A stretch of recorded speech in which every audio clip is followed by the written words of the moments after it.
All right, ladies and gentlemen, boys and girls, we are back for another Bokeh Podcast episode. It is good to have you here. Happy Friday to you if you're streaming live with us.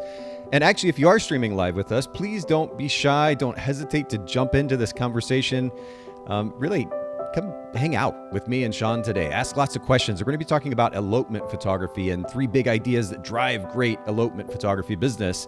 And I'm going to introduce Sean here in just a second. But please don't be shy. Ask questions, comment, send us funny emojis, make it a group discussion, hang out with us. And for those of you that are listening to the audio version of this after the fact, don't hesitate to go to youtube.com/Bokeh Podcast and subscribe, turn on notifications, and keep up to date with the live streams. We're going to do 1 to 2 live streams a week. And then, of course, those episodes we push out to audio. But we'd love for you to come hang out with us, join the live conversation, ask tons of questions, and we look forward to that. Again, youtube.com/Bokeh, B-O-K-E-H podcast. And then, as always, as I promised I would do, I made another donation today to charitywater.org. Little receipt there on the screen for proof. But I just do this, again, as a means to encourage you the same way that one of our guests, Sean, encouraged us in months past, a number of episodes ago, to look for opportunities to give. He's really, really incredible in giving to his local community. I've been giving to this international organization for a number of years, but it's amazing how a little bit of money can go a long ways, and especially during the holiday season, as I think we're all more sensitive to that. So look for those opportunities, whether in your local community or through these organizations. I'd highly encourage you to do just that. All right. Well, on that note, I want to bring in yet another Sean, a brand new guest to the Bokeh Podcast. Sean is here with us today. Sean, I really appreciate you. Sean, you know what? Let me make sure I get this right too. Oblizalo. Am I pronouncing that correctly? Dude, you nailed it. I nailed it. Okay, cool. And I'm glad. You know, it's funny. I don't have a super complicated last name, but sometimes it gets demolished a little bit. People say funny things, so I have to make sure I say it correctly. But I appreciate you making time to come hang out with us today. We're going to talk about a pretty important topic in elopement photography. But just thank you.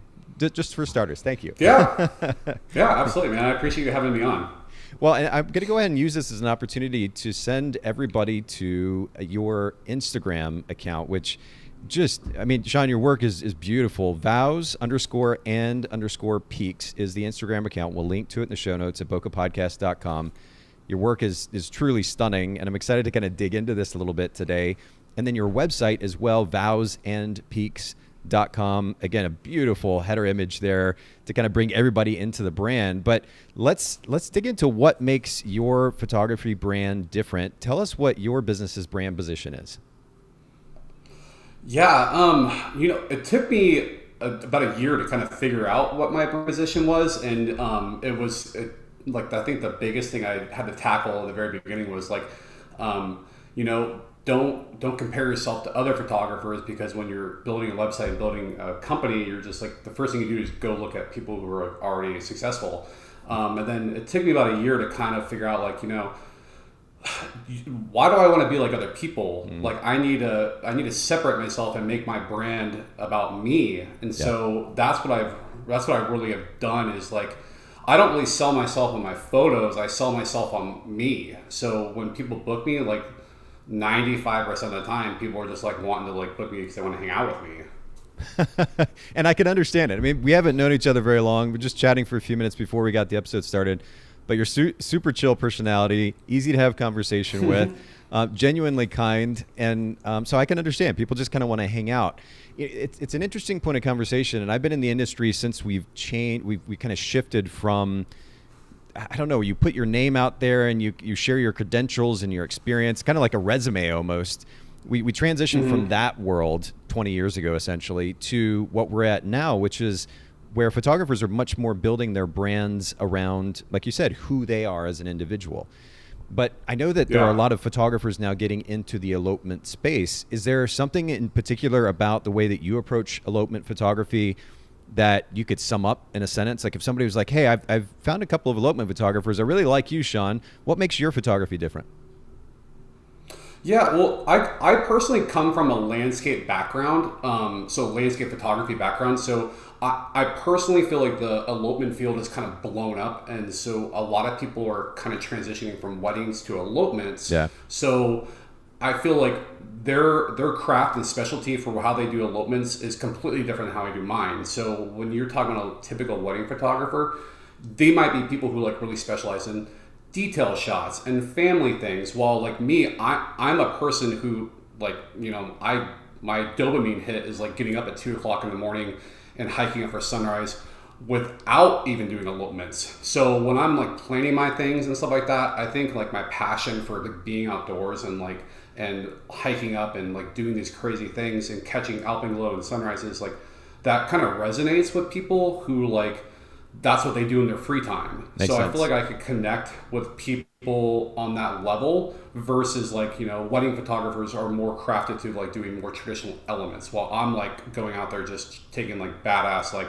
wide angle photos naturally, and I'm just kind of putting people in the middle of it. They're like the accessory to the scenic photos that you're capturing.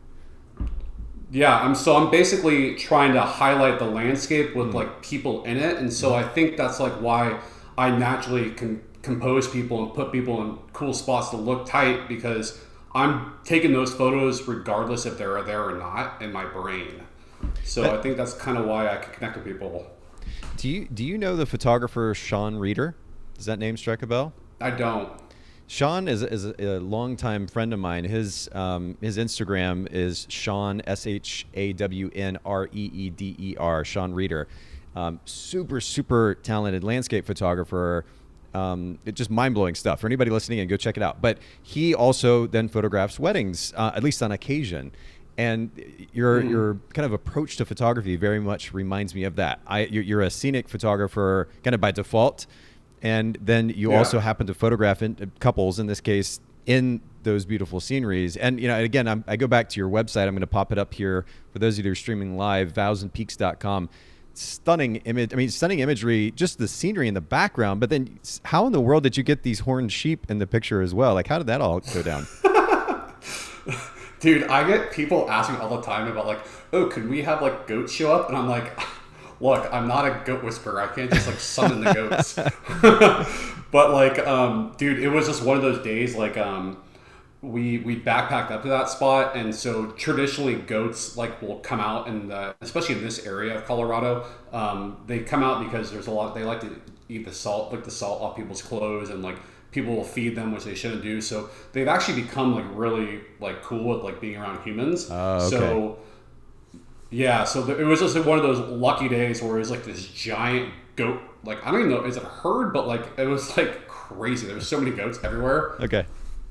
Okay, so it is goats, not sheep. Yeah, I think it is a herd, but yeah, that's just wild. I mean, what are the chances that something like that comes together? It's always fun to capture those little moments. Speaking of this experience, so I think, and we kind of harp on this a lot on the podcast, because I think as technology continues to progress and it's so much easier to take a great picture, certainly there is an element of understanding composition, for example, and certainly light that plays into taking a great picture. Even some of those things now you can kind of automate, rely on AI, replace the background really quickly. Experience plays an even more significant role, I think, than it ever has for differentiating ourselves from the next photographer. So I'm curious, when it comes to experience, and you're thinking about customer experience, what is a differentiating factor in the customer experience that you provide for your clients as an elopement photographer? Well, I think I can use like an example last year. Like I had this bride who was like kind of going back and forth with me about like booking me or this other guy, and one of her she would admit this, she was like definitely a type A, so like she really wanted to like make sure that everything about her day was going to be perfect. And then so one day, like we got on a phone, it was like probably our fourth phone consult, and I'm walking her through like how different locations have different lighting scenarios based on like, where it's coming, where it's facing, how many different ridges it has to go over. And so I basically walked her through like, we're going to get here at this time, get there, get dressed, ceremony, all of this time. And so then I think that's what really sold her, is like, I know where to be at the best time. But also like, I just really have really solid and great communication with people and compassion with people. I feel like what I try to set myself out to do is like give people an overall amazing experience from like A to Z. Like I'm going to be there every step of the way, not just the person who's going to show up and just like take your photos. That totally makes sense. And this maybe seemed like a weird question, but I'm curious because I know that I guess not everyone naturally is the kind of laid back persona, easygoing persona, easy to have conversation with, just this genuine kindness. It even comes through in your eyes. Is that something that's just like, have you grown up with that? Did your parents teach you that? And that's just how you've been since you were young? It's something you've learned how to engage with people more effectively over time. Explain a little bit about that. Oh, man, if you would have asked me this question like a year ago, I probably would have had a different answer. But I think a lot of like my personality and stuff like that came through like just in my childhood upbringing. Like I lost my dad pretty young, and I think for me, like I compartmentalized a lot of like my sadness, and then like outwardly I gave off a persona like like I'm happy and joyous, and I definitely am. But I just like to give off like a vibe like people are comfortable with me and like to hang out with me. I like to hang out with people and socialize with people. And I just think that I've just kind of grown into that out of like, I think you can probably grown into that out of like necessity, like survival. That makes sense too, but something caught my attention. I think because it resonates with me, I've had this experience, which is you want to give somebody on the other side of you a certain experience. And I would venture that you want to give them that experience because you've had that experience from other people. Like you've been on the other side. It's not everybody that you get to connect with who just genuinely makes you feel good. Like they're genuinely interested. They're dialed in, paying attention to what it is that you have to say and asking you really great questions. I've had those experiences where I walk away from a conversation and I'm just kind of like dumbstruck. I don't even know what to do with myself because most people aren't that engaged. Most people don't show that kind of genuine kindness that isn't like a put on for the sake of that particular context or whatever. It's just that it's such a unique experience, and so I know what you mean when you talk about that, and I think it's great. I think it's great that you're creating that. It might seem like the obvious thing to talk about, just be nice to people. But I think the fact that it comes from such a genuine place from you, from your personal experience, is very obvious. And I'm sure it translates really, really well to your clients. Thank you. I mean, honestly, like another thing for me is like, when I'm doing like these elopements and stuff like that, like I don't have like this crazy pressure to perform, like, because to me, like I don't feel of it as like a job. I'm just feel like I'm just out there just like being in a place I really enjoy.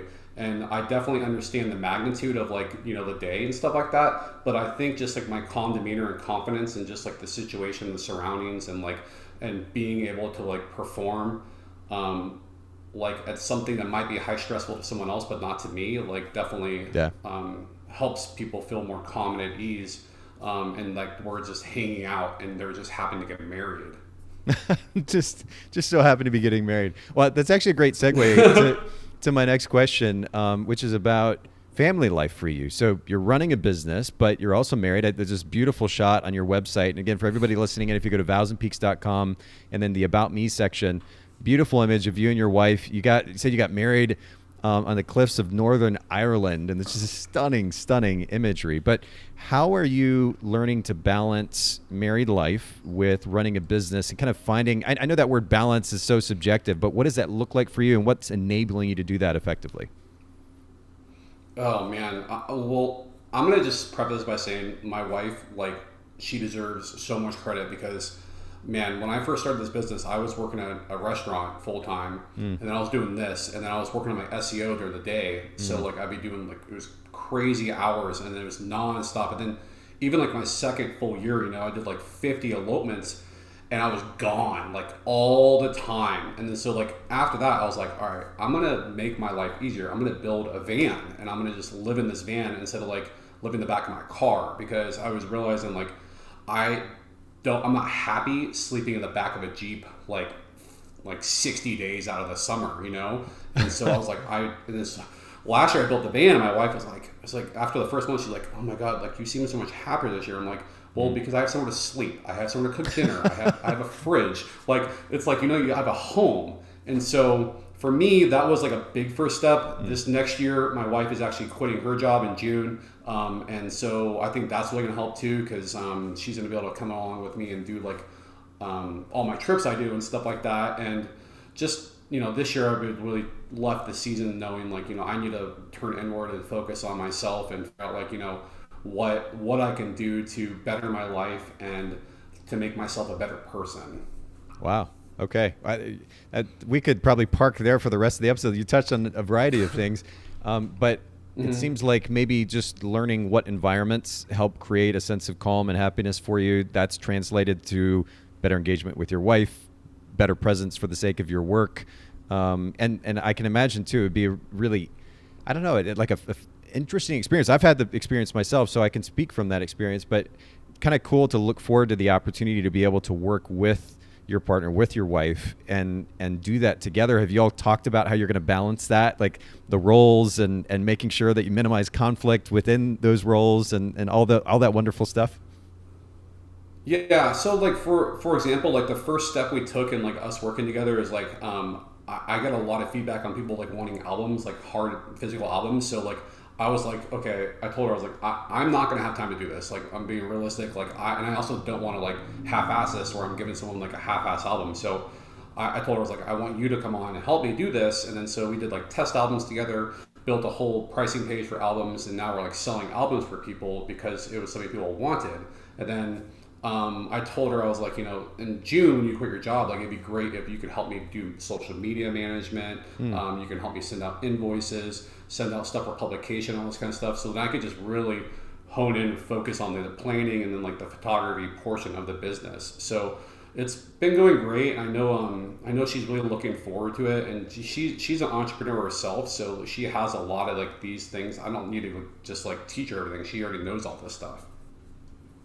That's kind of brilliant. Well, I hope that just works out really, really well for you all. I know it can be a challenge, and different couples have different perspectives on what it's like to work with a significant other and finding a balance in that. But it sounds like you're already well on your way to a really great spot. I want to kind of transition, though. When we talk about time management, delegation is one of the concepts that we talk about quite a bit. Is that something that you've experimented with, whether it's, it sounds like you're in some ways already delegating administrative tasks to your wife, but whether it's admin tasks or album design or image editing or anything of the sort, have you experimented with delegation? What's that process been like for you? Yeah, so like my second year when Elopements kind of blew up for me, like I started outsourcing my editing, and so that was like a huge wake up thing for me, because I'm like, oh my god, I don't think people realize like the most time for photographers is spent on a computer. It's like if I could just spend 99% of my time outside with people, like that would be great, but like that's not the reality as like a wedding / elopement photographer. The majority of the time is like on this computer. So I was like, man, I need to get away from this. So I found an editor, and honestly, it was more consistent editing too, because, for me, like, you get brain fried. You're just like always on the computer, like, okay, I need to get the hell out of here. So when you hire someone to do something for you, you're just like, that's what they do. Like, yeah. So I can just concentrate on like what I do best. So that was a big one. And then also I hired another photographer who like, he's a Colorado person through and through. Like he's definitely like nature oriented, spends his time outside. So that was a big bonus too, because I can start cutting back on how many bookings I take. He could take some too, and it's kind of a win-win for everybody. So in that process of delegation, and this is something we could spend a long time on, we won't, but I'm just curious a little bit about the communication piece of this conversation. You're working with your wife and you're asking her to do some things, and that means communicating what it is that you want to somebody who you already have an established personal relationship with. Maybe you understand each other's communication style. But then if you bring an editor in from the outside, now it's a whole different type of communication with somebody that maybe you're not as familiar with. You're trying to communicate what it is that you want. Is there an idea or two that has enabled you to learn to more effectively communicate when you're delegating something, so that you know what it is that you're looking for will be done right or done well? Yeah, I'm going to be fully honest and transparent. When I hired Joe, the other photographer, like I think it was a big ego check for both of us. I feel like I really want the photos when he takes them to match the way I do photos and stuff like that. I don't want to be I want to be jealous of his photos. That's kind of how I looked at it. I was like, damn, cool. I wish I took that photo. Yeah. So I was trying to like communicate that to him, and also like, it was just like figuring out pricing and like all this kind of stuff. And so it really we did a trip out to Yosemite in October, and it was kind of like a meeting of the hearts, and we just like really bonded over that trip. And I think like sometimes you just need to kind of check your ego at the door and just realize that, like, you might think you'd be doing something really good and you do it a certain way, but like also like that person is really skilled as well at what they do. And you just got to kind of meet in the middle. But communication is huge. Like I've learned that so much over the last couple of years, and my business communication with clients is fucking top notch. But like when it comes to like communication with my wife and stuff like that, sometimes I fail at that. I'm still trying to learn how to do it. Sometimes I fail it with like other people, but it's, just acknowledging and learning and trying to like be better. Like that's what it comes down to. Brilliantly summed up. The checking the ego at the door. I've actually had the opportunity to begin working with my girlfriend Jill, who happens to produce this podcast as well. And it's easy for me being in the photography industry now for so long. It would be easy for me to assume that I kind of just know what to do all the time and anytime. But I've learned so much working with Jill, even just in the last 8 or 9 months or so. And certainly that requires a certain amount of setting ego aside. But just like you're talking about, keeping an open mind to somebody else's perspective is enabled by that. And what we can learn from others. And I have a wonderful team that I work with in general, who is able to lend various perspectives to the conversation at hand. And there's opportunity for significant growth through that. So I love your perspective on that. And I think it speaks really, really loudly. Everybody listening in, pay super close attention to that. In that process, it's really important to keep an open mind to others' perspectives. Let me ask you one more question, Sean, before we jump to the elopement portion of this conversation specifically. And that is to do with a self-help book, a business book, any book really that you would highly recommend to our listeners that's made a big impact in your life. Dude, so like when I got back from Yosemite, like I had this really crazy, like, man, it was like a lot of emotions, and I just told myself, like, I don't want to spend my time the way I'm spending my time right now. Like I was like, there has to be more than life than like spending your time on a phone and a computer. I was like, this is crazy to me. And so like I got home, and then like one morning I woke up and I was like, because generally I go to the computer and just start doing work and editing, stuff like that. And I just sat on the couch and I was like, what the fuck should I be doing? And so I looked over at the corner of our TV stand. There was a book, and I was like, I'm gonna read this book. I have no idea what this book is. I'm just gonna read it. And it's called How to Do the Work. And man, it was like mind blowing to me. It's like, it's just the conditioning of your upbringing, and like how like who you are as a person has to do a lot with like who you are in the past, like how you were raised and stuff like that. And it resonated so fucking hard with me. And like, so when I first started reading it, like I was like just overcome with like all these emotions, and I'm like, what am I feeling right now? And then I was like, this is like anxiety. This is like, I'm overwhelmed, and like, I think I lived my whole life like this, but I just don't realize it because I've coped with like this kind of stuff, and I just pushed through it. And so over the last couple months, it's just been like, I've been reading this book and like doing breathing exercises and meditating, and it's all because of this book. It's just like opened my eyes to like, there's like, you don't have to be the person that you are. You can change that person if you're not enjoying something.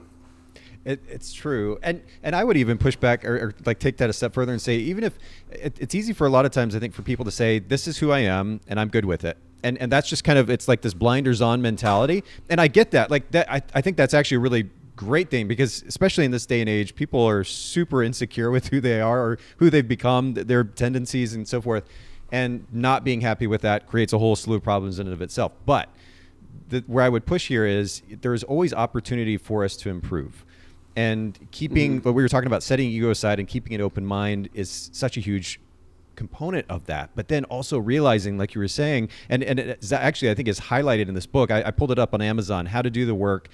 Recognize your patterns, heal from your past, and create yourself. The reality is looking to our past, not fixating on our past, but looking to our past and where we've come from, the experiences that have helped kind of make us or develop the patterns that we've developed.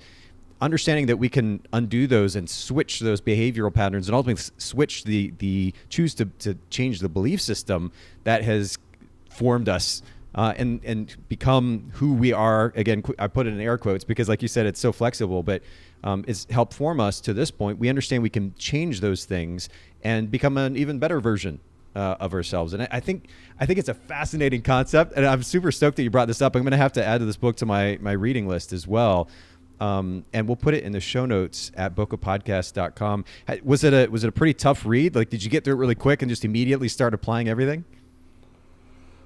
I mean, I'm like now I bought the audio version of it because and at heart, I'm not a reader. And so like reading this book, like the reason I was able to read it is because it resonated super hard with me. Like I was like, damn, this shit is like crazy. Yeah. And so then I got the audiobook. So I'm like, okay, what did I miss? Like, how could I retain this differently? And so it's just been mind blowing. And I just I think about I'm not sure how your parents are, but our parents' generation, like my mom, she's like, this is who I am. And like, whatever, if you don't like it, then I don't care. Like, well, like me and like, our generation, we're just like, why am I content being this way? I'm 35 years old. Like, do I want to live my whole life as the same person? And, I want to be a different person than I am today, like than I was like a year ago. I would agree. And not everybody thinks that way, but I would wholeheartedly agree with that. Yeah. I think part of it is when we look at you were talking about our parents' generation. My dad's in his early 70s. My mom's in her late 60s. But we think about even just like 30, 40 years ago, even 20 years ago in some ways, like you look at our culture and the way that we thought, and it was so limited in so many different ways. Now, to be clear, I think that has some benefits. I still see the value in certain traditional, what people would call traditional approach to life. I think there's some value there, or there is some value there. But that being said, it was also in many ways a very closed-minded way to approach life, to think, to function, to behave. And as we continue to grow in our understanding of ourselves and the world at large, in kind of incorporating some of that perspective into our lives, and as you pointed out, continuing to improve, whether it the next 6 months or a year or 2 years, that we aren't exactly that same person, this very kind of uptight, closed-minded, this is who I am persona, because it's so limiting on so many different levels. It limits what we're able to accomplish as individuals. It's highly limiting when it comes to personal relationships, and I think it keeps us from living our best life. I mean, it sounds kind of cliche, but I think it really does. And so I'm really glad that you brought this up. And I'm going to have to go. As many books as I buy, I'm going to have to go buy this book now. I'm really stoked to read it. So I appreciate the recommendation. It's great, man. Well, let's jump into kind of the main topic at hand, which is elopement photography. You talked a little bit about your brand as it relates to elopement photography. On a very simple level, though, it seems like, I mean, you said you were already a landscape photographer. What was the motivation to go from that to photographing people within those landscapes, as you said? Yeah, well, dude, it was crazy. Like when I was working at that restaurant for 3 years, I was like just trying to break through in landscape photography. I'm like applying for like jobs with like North Face and Patagonia and Sony and all this shit. And like every time I get a response back, it was like, oh, you don't have like 600,000 Instagram followers. And I'm like, that is like literally the dumbest prerequisite to hire someone is like just a social media thing. Like that's so stupid. And so it took me forever. Then so when my wife and I eloped, I'm like sitting there and I'm like on this cliff and there's a fucking cow to the right of me and there's this giant rainbow and like I'm just like looking at my photographer. I'm like, what am I doing? Like, why am I not doing this shit? Like this is tight. Like I'm outside outdoors taking photos and I'm hanging out with people on their biggest day of their lives. Like that sounds sick. Yeah. So that was it, man. Like it was like, like the cartoons had the light bulbs above like the cartoon's head? That was like me. It was like, yeah, exactly. So when as you're looking to get into this, and how long ago did you get married and kind of have that light bulb moment? This was like 4 years ago. Okay, so 4 years ago, I know that certainly elopement photography wasn't even as popular as it is now. That was maybe kind of the beginnings of that space. Obviously, COVID heightened that or fast forwarded that even further. But was there any sense as you were getting into that space that you needed to like super intentionally set yourselves apart from the rest? We talked about brand position earlier, but with so many more photographers getting into that space, is there some sense now that you need to continue to set yourself apart? Man, it's like weird because like I feel like when I first started, like I didn't know anything about like the back end of like how to start a business, and so like when I just got home, I just hit up some of my friends who were married and I was like, yo, do you want to get dressed back up in your married clothes and then like go take some pictures outside, and I'm gonna start a business. And then so then I did that and I built a website. I'm like, oh, fuck, now what do I do? Like, well, how do people find me? And then that's when I learned about like SEO and stuff like that. And so I was like, okay, like this is going to take a lot more time than like I probably had to like start this. So then I learned about Facebook ads, and then that's how I got my initial bookings. And so now it sounds like really crappy to say this, but like a lot of my business is like, I'm predicated on SEO, and like that's my success is directly tied to like how I perform in Google. And that's like and so I honestly, I cannot preface this by saying this enough, but like when you find success, a lot of the time it's luck. It's like right place, right time. You fall into something at the right time, and like that's what I feel like I did. I just got fucking lucky with how I started it, like at the timing of it. Interesting. But SEO, you've brought up SEO a couple of different times now, and maybe there's opportunity to come back to that conversation at some point, because I'm kind of curious to understand. I mean, most photographers, and myself included, by the way, as long as I was in photography, of course, when I got started, we were still Yellow Pages. So like it was Yellow Pages, and then websites became more important, and then SEO even became a conversation. But I certainly didn't spend a lot of time in SEO. Now, of course, it's more front of mind with the various brands that we have. And I've learned quite a bit, even just in the last year or so. But most photographers, I don't think, are necessarily motivated to really jump all into that. And on a technical level, it's super overwhelming to them. Obviously, there's a very clear motivation, which is I want more business. I want to be able to stand out from the rest via SEO. But are you naturally technical, or is it just something you had to commit yourself to? It was very overwhelming at first. I outsourced a company the first time I did it for like 6 months, and I just didn't see any ROI on it. And I was like, dude, fuck this. I'm going to do this myself. And so I just learned like all of it on my own. But when I say like timing was super important, is because like, elopements weren't like huge mainstream stuff yet. And so like when the SEO, the competition of ranking higher wasn't like all that hard. Now, the industry's blown up, especially in Colorado. So like for me, I had this like, basically year and a half head start on so many people who are now trying to get into elopement photography. And so that's when I say like, standing out like above like competition and stuff like that. The biggest way I stand out above competition is like, I got a copywriter to do all my copy. And so she basically sold me through my website copy. And then B, like I always have to be on the SEO game of like getting backlinks and building out pages and stuff like that, because that's how you stand out, because you're just trying to rank people. And was that like, did it take time, or once you learned some of the principles behind that, was it a pretty quick process where it bumped you up kind of toward the top?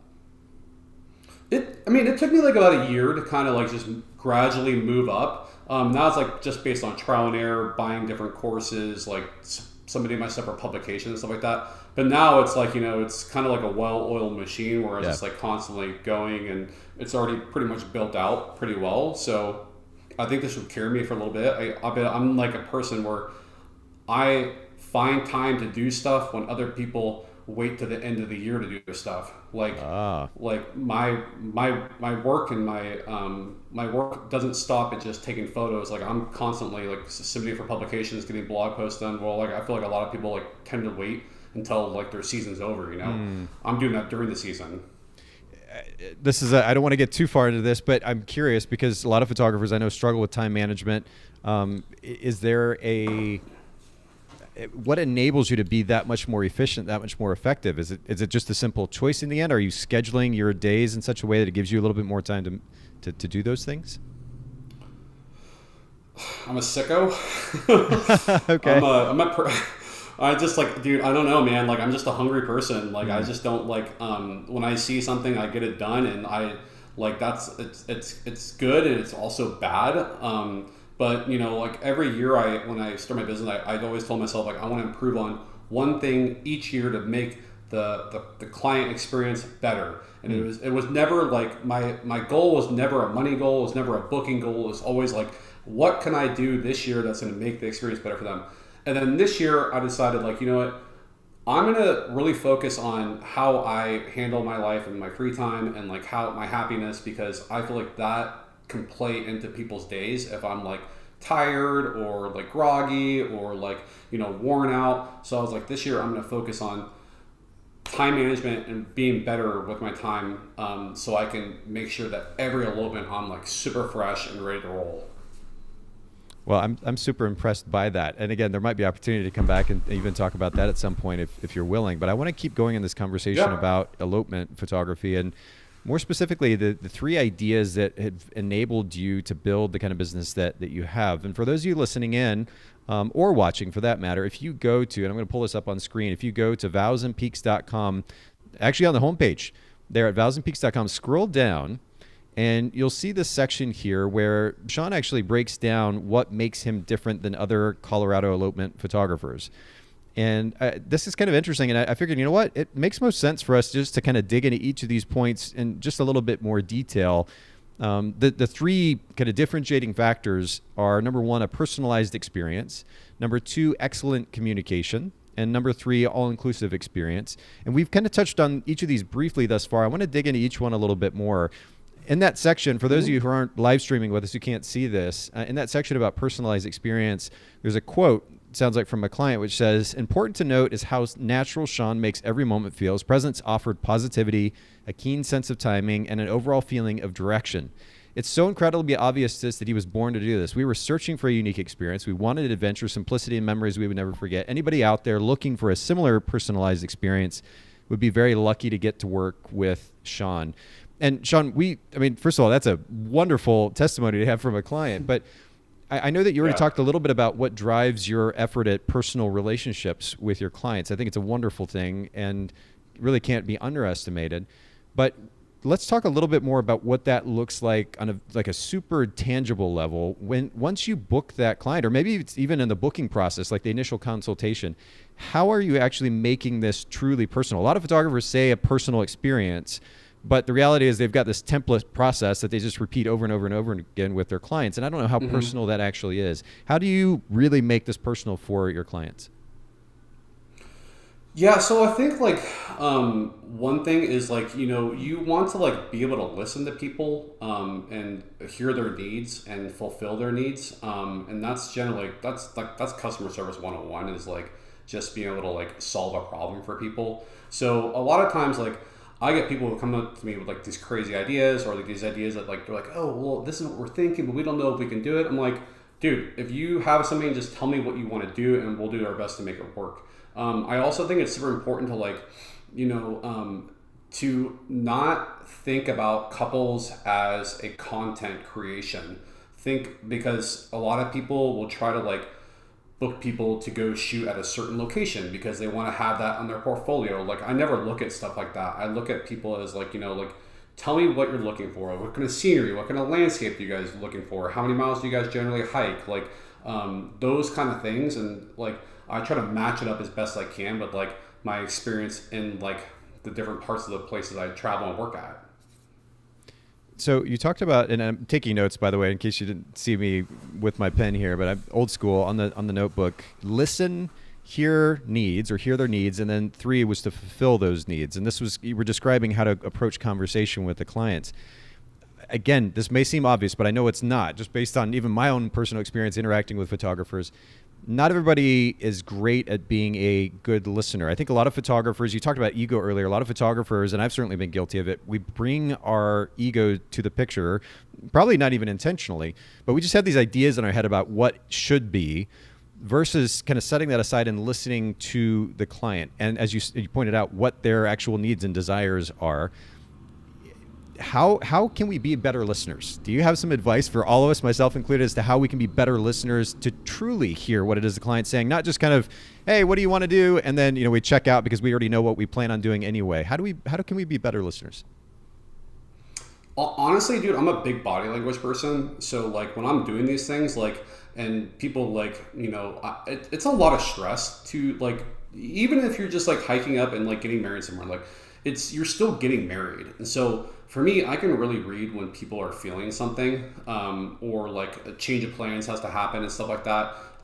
I'll give 2 examples. If people had to change their hiking location because the trail closed down the night before, it's obvious that that person's probably freaking the fuck out. So it's you just have to take initiative to be calm them. Everything is gonna be fine. You're in good hands. This is what I do all the time. Mm-hmm. That's one. So you don't have to listen in that part. You just have to know that under normal circumstances, someone's gonna freak out. On their wedding day, it's probably through the roof. So that's number 1. Number 2, just people, I had one bride who she was so nervous before her first look, and I just grabbed her hands. I'm like, hey, after this, it's all cruise control.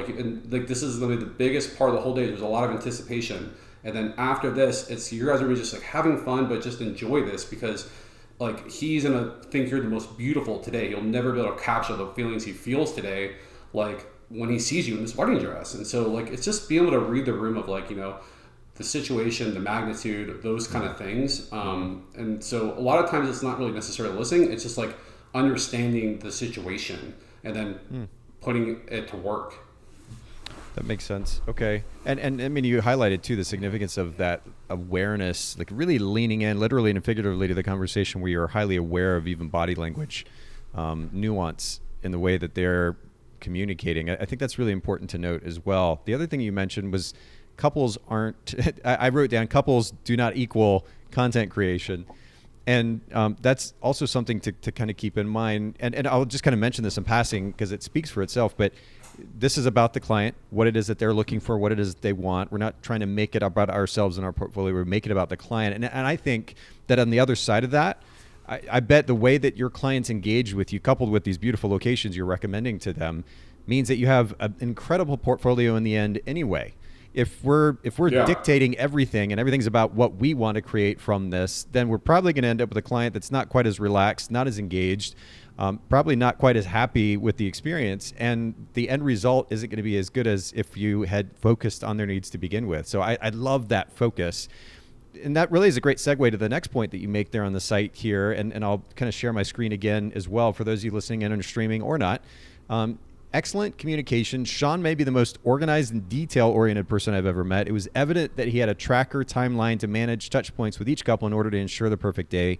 These touch points included emails with tips, tricks, suggested things to pack, and just general check-ins to get to know each other better. It really gave me the confidence that nothing would slip through the cracks and allowed me and my husband to enjoy a stress-free planning process.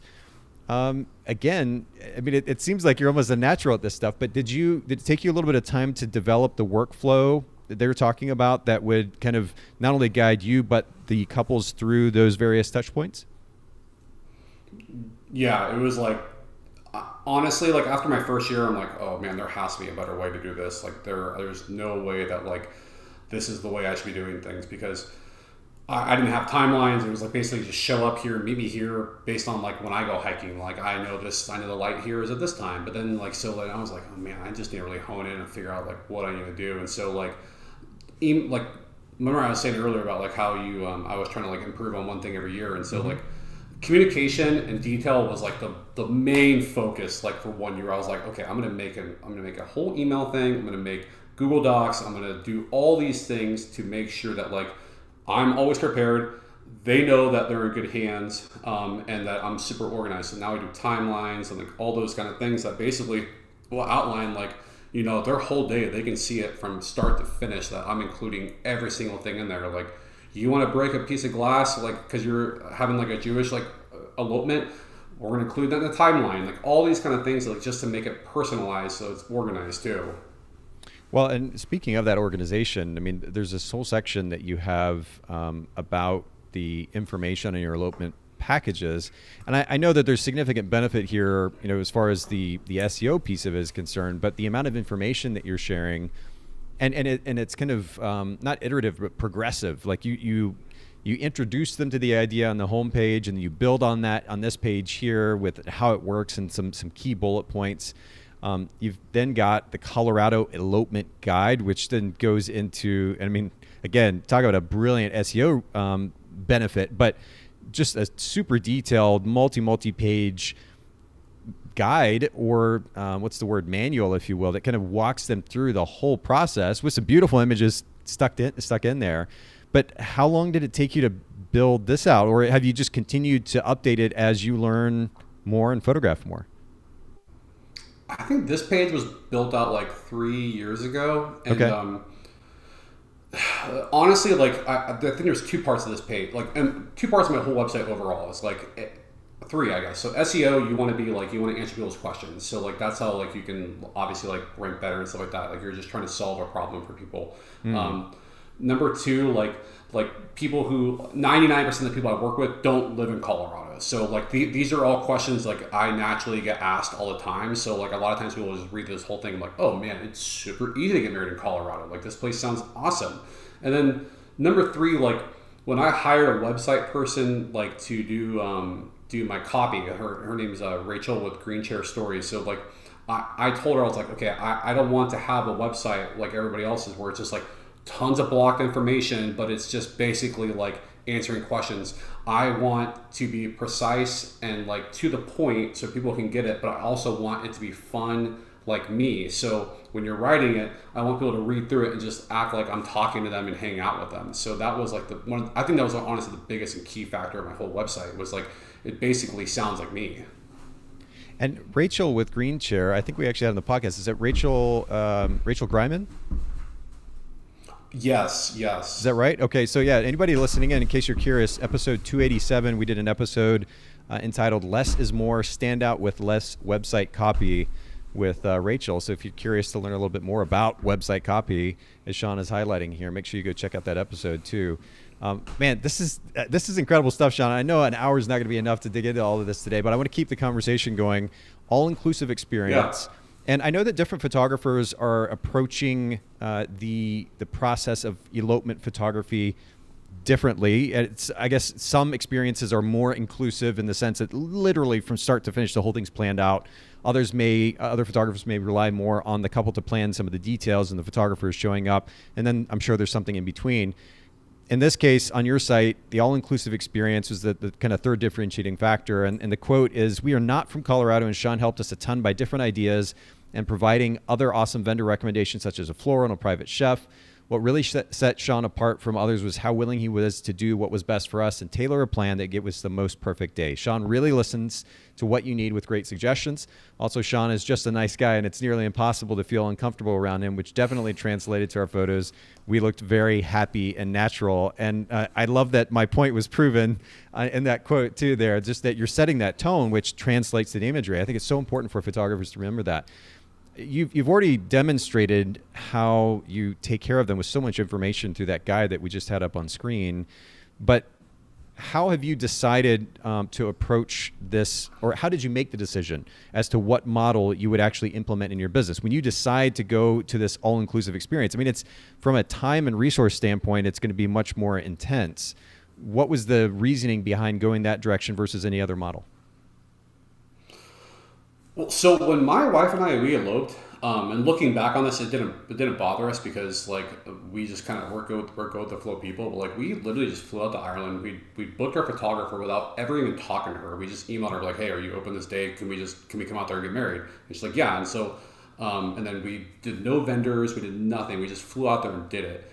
And looking back on it, like that's fucking crazy because I have to go through like 2, sometimes 3 phone calls with people at consults just to like like kind of conversations. We just fucking did it. And so looking back, I'm like, man, like what are things that like we're missing from our elopement that I think would like really make everything a lot better. And so like that's why I was like coming up with like my vendor list. I'm very proud of it because it's people who I work with a lot, but also who like really specialize in elopements. It's not like just like a random vendor who's like a random makeup person. It's like people who are like, I have some makeup artists, they'll literally fucking hike up with us, dude, at like 2:00 in the morning and do the makeup on the mountain. So it's like that kind of shit. So like people like they know that like they just book all these vendors who I work with, and it just makes their experience super awesome. And so like when I take credit for like this experience, I have to hand off credit to like all the people I work with because these people are amazing people and they crush it at their jobs. And so without them, it's like I can't do it myself, you know? It's so true. And I've been talking about this a little bit more in the podcast as of late, but we can't, there's little that we could do without a team of people, whether we have an actual so-called team or we're just delegating to other third parties, as even is in your case. But yeah, it's so true. We do need our team, and I'm super thankful for that. But if you, like, how long did it take to develop that list of people that you could fully trust, that you could send your clients to? Was that just something that happened, say, over the first year or two, or has it taken even more time than that? And do you continue to keep that list updated based on your experience? Yeah, so I would say like probably 2 years I really was able to solidify it. And now I still add people on the list, but like I'm a little bit more hesitant. And so it's only because like sometimes, like especially like some people who just might not have like the knowledge or the like the understanding of like what we're doing in nature. is we're using nature as kind of our playground, but at the same time we kind of need to respect that, because like without it, we wouldn't have it. And so when I'm doing these kind of things, it's like I want to work with people who like have the same understanding and like love for like the outdoors as myself, and that can respect it. And so, you know, that, like, with that being said, like I don't really like to work with videographers who just like fly their drones all over the place illegally and like that kind of stuff, because like to me it's like I don't want to be associated with that. And so I have a pretty hard cap with like who I work with and that kind of stuff. That totally makes sense. Well, I think this gives us quite a bit of wonderful perspective, and yet I feel like we've also touched on a number of ideas that could become their own podcast episodes. So maybe maybe at some point, Sean, if you'd be willing, we could kind of come back to one or two of those. I just really appreciate you making time to share just very helpful practical information for our listeners, and I think even just for any photographer listening in who is interested in getting into elopement photography, or maybe is already there, who just want some idea of how to build out their website, especially for the sake of SEO. I mean, your website is stunning in that regard. It's really, really incredible. So I'll reiterate again for everybody listening in, make sure that you go to vowsandpeaks.com. And then, of course, we'll also link to Sean's Instagram account, which is vows_and_peaks. And just scroll through and take some time to just kind of soak it all in, because this is just really, really stunning work, Sean. Beautifully done. Thank you. I appreciate it. Yeah. And like, if I could just say, like, for anybody who's listening as an elopement photographer, I would say like, one thing that really helped transform my business was literally hiring a copywriter. Like that was like, I can pinpoint, that was like the changing of the guard for when it came to like my success, was like just hiring someone who can get your voice across, because there's a lot of people who can take really dope pictures and make shit look really tight, but like, at the end of the day, people want to work with you because of you. Like that's what people are looking for, especially on their wedding day. Yeah, it's a great point. And we're going to make sure to link to Rachel and GreenShare's stories and that episode as well in the podcast or the show notes here at the Bokeh Podcast, bokehpodcast.com. We'll put all of that and all the resources we discussed today, of course, linked to Sean's site and Instagram, all in the show notes at bokehpodcast.com. Sean, I really appreciate it, man. This has been super fun. I'm stoked to connect with you. And everybody make sure you go follow Sean, reach out, ask him questions if you've got any. And we'll come back with the next episode coming up here soon. Thanks again, Sean. Y'all have a wonderful day.